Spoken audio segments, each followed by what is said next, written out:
Hi guys, it's Kasim once again. I hope you're okay. Kasim or Cass, you can call me Kasim, you can call me Cass, you can call me whatever you want to call me.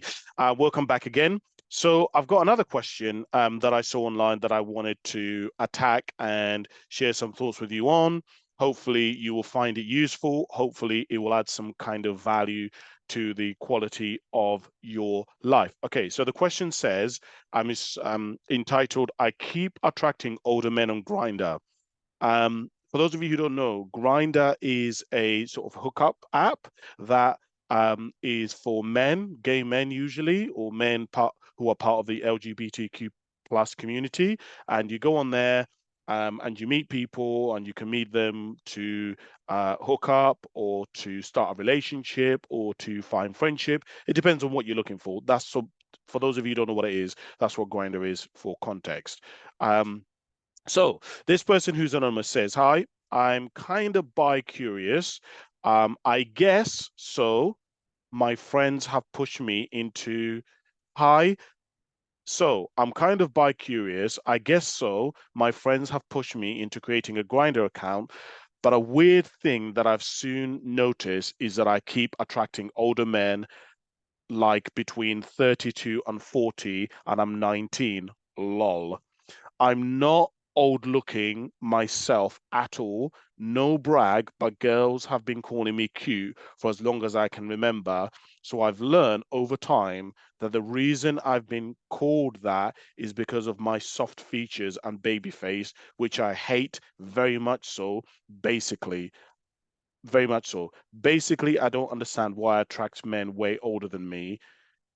Does anyone have experience on this? Thank you very much. Okay, so lots that I can say on this. Let's begin with the bi-curious, kind of bi-curious. So bi-curious, for those of you again who don't know, bi-curious means that a person is not, so bisexual means that you like both men and women. Bi-curious means that you are kind of you prefer women and you want a relationship with a woman, but you don't mind doing sexual things with men, so blowjobs or actually sex, but you don't see men in a romantic way, or you don't see, if you were a lesbian, you wouldn't see women in a romantic way, but you would be happy to try stuff with women, is essentially, give or take, kind of what it means. So one, I love the fact that you've been able to actually come to that realization. I have to tell you that. You must understand that so many people spend their lives cutting off parts of themselves that are really important to them, right? For some people, that may be their careers.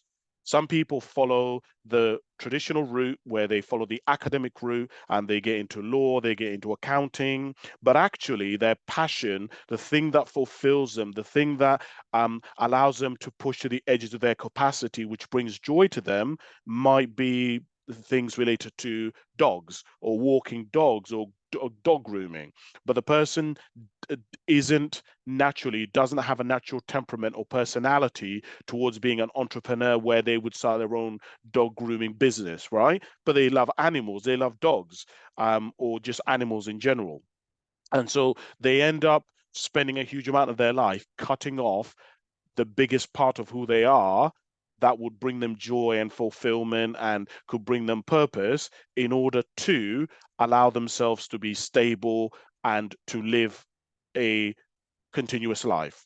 And that as well is understood because some people, depending on their upbringing, depending on their life, they've had so much turbulence, they've had so much uncertainty that honestly it's a revelation to for them to get into a situation where they've got stability. You know, I found people who are, I would call live, I'll use myself actually.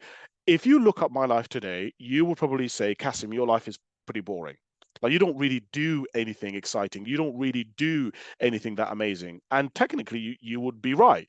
My life, I basically wake up, I have some food, I do writing, I do some of these videos or podcasts, I do writing, I go to the gym, and that's pretty much it. And I'm only saying that because I'm on holiday at the moment. But in my full-time normal day-to-day job, I'd wake up, I'd have some food, I'd do my full-time job, I'd go to the gym after I finish my full-time job, I'd go to the gym, I'd come home, I'd eat food, and then I'd start writing or editing. That is pretty much what I do most of my life, right? And you would say, Kasim, that sounds so boring. And technically, it is boring. But if you understood the fact that I've been homeless, the fact that I was addicted to drugs, the fact that I used to be steal, the fact that I used to have a lot of anxiety and stress, and I was arrested for drink driving and all kinds of things, you'd understand why now my life may seem boring, but to me, this is amazing, right? And so I want to say to you that I love the fact that you've been able to get to a space in your life where you've discovered that you're bi-curious, that you are identifying this certain way. I think it's such a great thing for you not to limit. You found something, an area in your life where you could easily put brackets and boundaries around it, which would end up you not feeling fulfilled, which will might end up with you being a hollow shell, and you've actually been able to get to a place where you accept that. And you're only 19. I think that's absolutely brilliant. And here's the thing, that might change when you're older. You might actually end up not being bi-curious, and you go more towards being straight, or go towards more being gay, or go towards more being bisexual. It doesn't matter. What matters ultimately is how you identify and how you show up for yourself. So that's the first thing that I would say. Secondly, I also want to say I love the fact that you've been able to recognize how you show up for other people.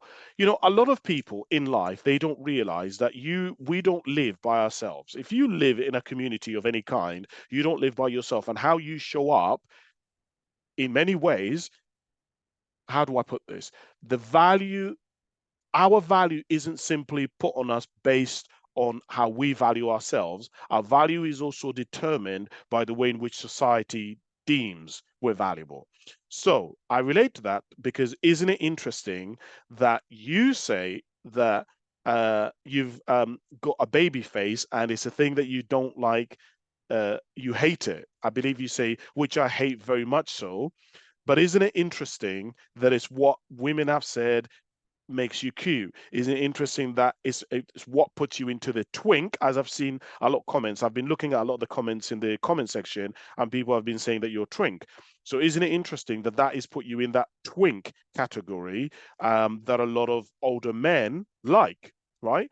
A twink, for those of you who don't know, is basically a boy who is kind of slim, soft features, young, under ideally 25, but is quite slim. The kind of model look, if you will, boyish, youngish, pure, sort of innocent kind of look.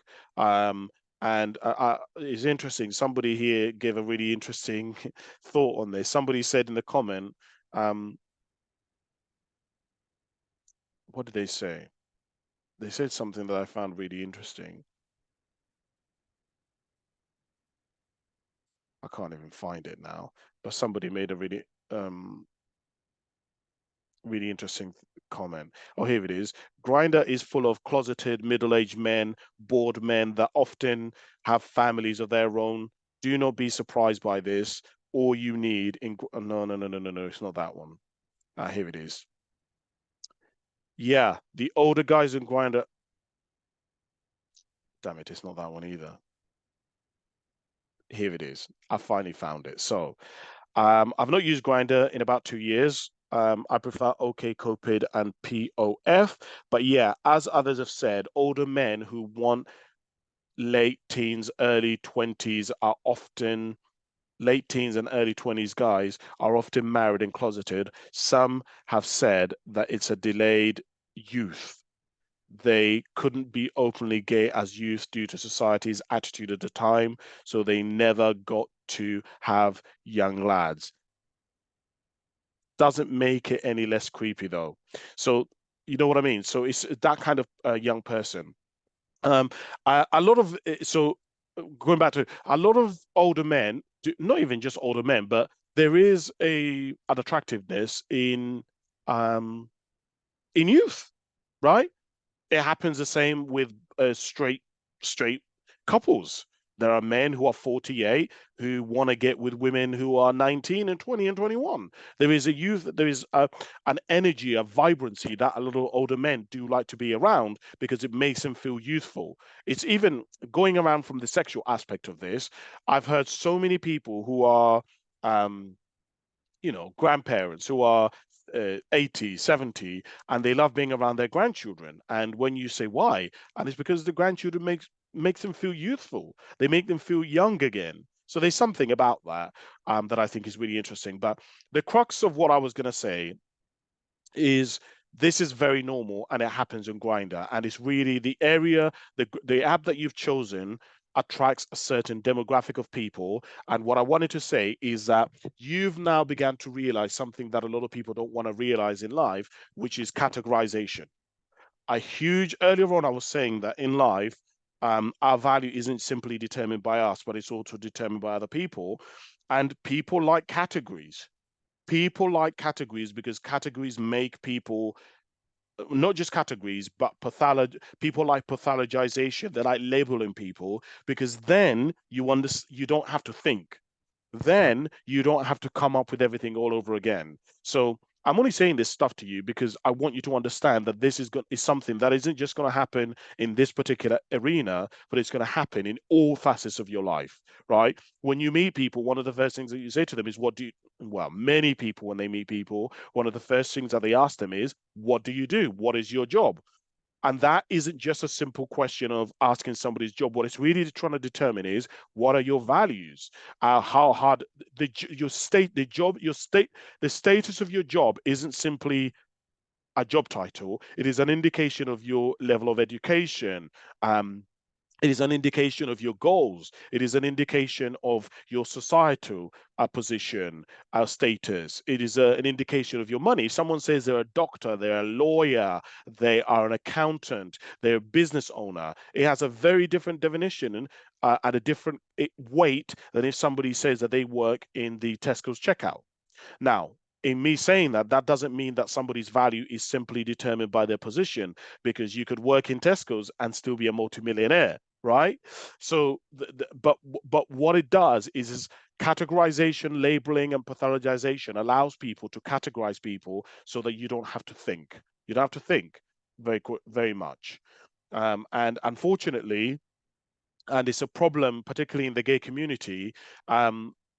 Well, it's not just a problem in the gay community, it's a problem everywhere, is that if you do not fit within the box that you've been uh, perceived as, or the value that you've been given isn't how you see yourself, then you're always going to be in conflict, in constant conflict, right? It's where you get a guy, you've seen these situations where you get a guy who's like, what, 5'4", um, is very confident in himself, almost narcissistic, almost egotistic, and he's trying to go for women. And I know you guys don't like it when I use these scales, but who's going for, so the guy, let's say that's how he looks, and he's trying to go for a girl who's like a 9 out of 10. It's like he's punching way above his weight. Um, some people would say. And so a huge amount of life is that people are constantly trying to categorize and determine where they're at, and are they with the right people, and are they in the right box, and are they in the right group. And it's this constant battle that you will have to go through in most of your life. So the answer to what, and as everyone was saying, is this is very normal. This is going to happen. This doesn't just happen on Grindr or in this area, but you're going to get situations in life where the way you see yourself and the value that you put on yourself isn't had the value that other people put on you. Um, a very good example of this is people who remain celibate. Some people may decide to wait until they get married before they have sex. Now, a lot of people would say you're missing out a lot. And some people would say, but then you don't have experience, because some people want a guy who has experience. But then some people would see that and see that as value, because they're like, I value the same thing. So a huge amount of life is trying to meet people and find people and go into areas and spaces where the values that you hold and the value that you see yourself is how other people see it. Again, this goes for jobs because you can have great value and be adding great value into a company and organization, but then the company doesn't see it for you, and then you have this incongruence and this issue. So this issue is a bigger issue. It isn't just a, a, a, an issue in terms of your specific situation, the anonymous person who wrote this. This is actually a much bigger issue on a much bigger scale, is what I would add. So I don't know if that has kind of answered your question or not, but it's a very normal thing. It shows up in all kinds of areas, but pathologization, categorization is something that all of us have to contend with and all of us have to deal with on a constant basis. So, as I say, I hope that's added some value to you. I hope it's kind of helped in some way. If you have any questions, you know where to reach me, comment below. But apart from that, I'll speak to you soon. Bye for now.